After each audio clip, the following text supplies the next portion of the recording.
Fat loss गर्नको लागि calorie track गर भनेर त सबैले भन्छ, तर कसरी गर्ने भनेर चाहिँ कसैले पनि सिकाउँदैन। सो तपाईँहरूलाई चाहिँ म आज 1 मिनेटभित्रै कसरी क्यालोरिज ट्र्याक गर्ने भनेर सिकाउने छु। सो तपाईँलाई यो एउटा भिडियो हेरेपछि कुनै भिडियो पनि हेरिराख्नु पर्दैन। सो नम्बर 1 मा भनेको चाहिँ तपाईँले यस्तो खालको एउटा फुड मेजरिङ स्केल किन्नु पर्यो। तपाईँले दराजमा गएर फुड मेजरिङ स्केल लेख्नु भयो भने यो भेटिहाल्नुहुन्छ। यो चाहिँ हामीलाई चाहिन्छ, किनभने हामीले खानेकुराहरू जोक्नु पर्यो नि त क्यालोरिज ट्र्याक गर्नको लागि। नम्बर 2 मा भनेको चाहिँ गुगलमा गएर हामी TDEE क्यालकुलेटर जान्छौँ र त्यहाँ आफ्नो हाइट, वेट, एज सबै डिटेलहरू हाल्छौँ र त्यहाँनिर तपाईँको मेन्टेनेन्स क्यालोरिज आउँछ। सो यो भनेको नि रफ एउटा ठ्याक्कै एकुरेट त हुँदैन। तपाईँले डेली आफ्नो वेट ट्र्याक गरेर ठ्याक्कै आफ्नो मेन्टेनेन्स क्यालोरिज थाहा पाउनु पर्यो। अब तपाईँको गोल फ्याट लस भने त्यो मेन्टेनेन्स क्यालोरिज भन्दा तपाईँले 300, 400 कि नभए 500 क्यालोरिज कम खानु पर्यो।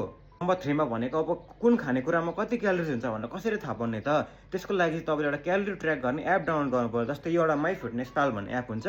सो यो एपमा तपाईँले जानुभयो भने चाहिँ अनि राइस, चिकन यस्तो खानेकुराहरू जे सर्च गर्नुभयो ट्याक क्यालोरिज आइहाल्छ। र त्यहाँनिर तपाईँले एउटा अब क्यालोरिजको गोल राख्ने। जस्तै मेरो लागि 2000 क्यालोरिज गोल थियो भने मेरो डेफिसिटको लागि म त्यहाँ 2000 हाल्छु। यो गर्दाखेरि चाहिँ तपाईँले आफ्नो क्यालोरी बजेटमै बसेर तपाईँले मनपर्ने खानेकुराहरू पनि हाल्न पाउनुभयो क्या।